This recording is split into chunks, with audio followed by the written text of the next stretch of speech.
Oh boy. What is up, Flick fans, and welcome back to my channel. Today I'm reviewing the brand new film coming straight to video on demand, and that is Doom Annihilation. This is in no way connected to the other Doom movie with The Rock and Carl Urban. It's its own thing. It's a reboot of sorts, and I'm so excited to talk about this. Have you heard of it? Are you a fan of the game? And let's get into it. So this film follows a group of UAC Marines as they respond to a distress call from a top-secret scientific base, only to discover that it's been overrun by demons who threaten to create hell on Earth. So I want to start with this, and I feel like I always have to do this when a movie is based on a prior property, whether it's a video game, a novel, whatever it is. I haven't really played the Doom games. I mean, here and there at friends' houses, but I've never actually owned one, so I don't know a lot about the lore. I'm not the world's biggest fan of Doom, but that's mostly just because I've never really played the game, and I'm sure there are so many fans of this lore and what this game means to a lot of people that are going to go into this movie wanting certain things out of it.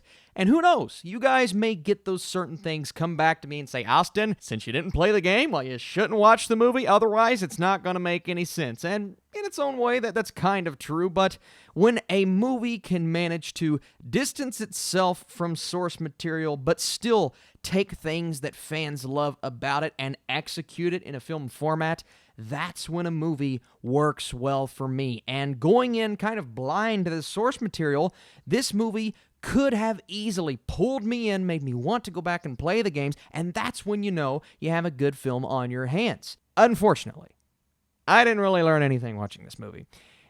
And to make things worse, not just getting nothing from the story or the characters, this was a very poorly made film. It looks cheap, it feels cheap, and I get it. It's a straight-to-VOD film. Not a lot of money going into it. Clearly, the budget is extremely low, but you know what? Movies can overcome that. I've seen it countless times. Maybe not with this much action going on, because you have to have CGI, you have to have those elements. And honestly, let me give you guys my favorite part of this movie. It's the practical effects. It's the makeup on the creatures that were designed fairly well, honestly, and those effects, what wasn't CGI-based, I think worked very well in this movie. That's really my only positive. And to anyone, maybe you're watching this and, hey, get excited, you made a movie, that's awesome. And I don't mean to down anyone who worked on this thing, but when it comes to the writing, the direction, the script, the cohesiveness of the movie, the one-liners, which were absolutely just tragically horrible, and really the acting. I mean, the characterizations weren't all there, but you can overcome that with good acting. But oh my gosh, some of the line delivery here is just, well, it's some of the worst that I've seen in 2019. And the fact that you didn't pull me into the story, sure, the acting's bad, but the script can overcome that. Nope, didn't do that either. And then when you get to the CGI, it's like they start with practical effects, they move into CGI, and the CGI is, well, it looks like the video game, so hey, maybe that's what they were going for. It wasn't what they were going for. And like I said, the one-liners. Doctor, we are violating the laws of physics. One character literally goes, so if they're not from here, then the other one goes, they must be from somewhere else. Brilliant. Let's go get this son of a bitch. What are they gonna do? Sue me? It sounds like I'm pulling these one-liners from movies that did it first, way back when in the 70s and 80s, but nope.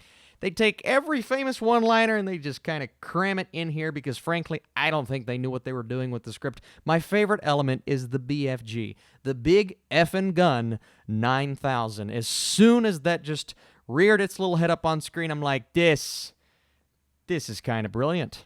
No, it's not. It's not brilliant. The terrain of the planet that their base is on looks pretty good, CGI-wise. Other than that, when they start doing the CGI creatures, the teleportation device that's used heavily at the end of the film, it looks really bad. And then every character just kind of fits into a cliched category, a category that you see in pretty much every action film. And to compare this to Alien is such an easy comparison because we have really a female action hero as our lead, and she does some pretty cool things, right? You do get 30 minutes of just non-stop action in this movie, but it's low-budget action. It doesn't look good. It's not filmed well. The cinematography is frankly, it's pretty ugly, and it's so obvious what is going to happen to these characters. You have a mad scientist villain, and when I say mad scientist, I mean every subcategory or just line that you could predict from his character that you expect him to say going into that specific scene.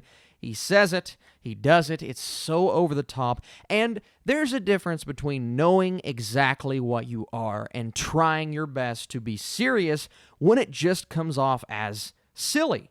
And this film tries its best to be such a serious, dark, intense action movie. Sure, there are moments where characters are running and screaming one-liners and shooting down creatures, but when it gets tense and it gets emotional, the characters, it feels like they're over the top. They're not, because they're taking the source material so seriously. It's like there was no direction with this film. It's like they didn't know what it should have been, which should have been, fun, over the top, wacky, but they embrace that. This film does not embrace it. It just takes everything way too seriously. You don't have the budget, you don't have the direction, you especially do not have the writing to do a movie like that. I'm not saying I don't understand where this story was going. It was very easy to follow. Every element was just there. It was out in the open. There was nothing to figure out. There was no reason to emotionally latch on to these characters. Maybe I'm looking way too much into Doom Annihilation, but hey, I wanted something from this film. I couldn't even really enjoy the action because it was all just so poorly executed, and it really is a mess of a movie. They try jump scares, they try horrific elements. None of those work. It wasn't scary, it wasn't thrilling, it wasn't intense. It was funny, but when it was funny, I don't think it was meaning to be funny. I was laughing more at the way that it was executed than the actual one-liners that were supposed to be jokes. And then the final scene, they set up for a sequel. Well, they're building up to this moment that is supposed to deliver because it's like, this is the moment that they've been building up to, and then they go the Sopranos route, and not to spoil anything, but they kind of just cut to black when something's about to happen. Were they setting up for a sequel? I don't know. Is this going to get a sequel? Maybe. On the Sci-Fi Channel, I don't know. I don't know what this film was trying to do. Maybe I just don't get it. Maybe I just don't understand Doom Annihilation, and it's just 10 steps above me. But you know what? If you're a Doom fan, keep playing the games. Heck, go back and watch the other movie. I didn't necessarily love the other film, but you know what? Doom Annihilation is worse. And I'm going to go really low with my score because I just didn't get anything.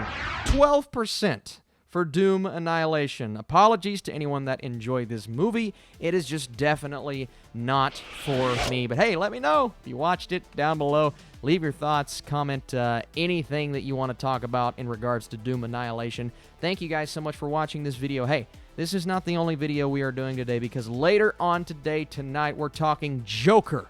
That review is coming to this channel. Thank you guys so much for watching this video. Thank you for supporting me on Patreon, liking it if you enjoyed it, and I'll see you very soon.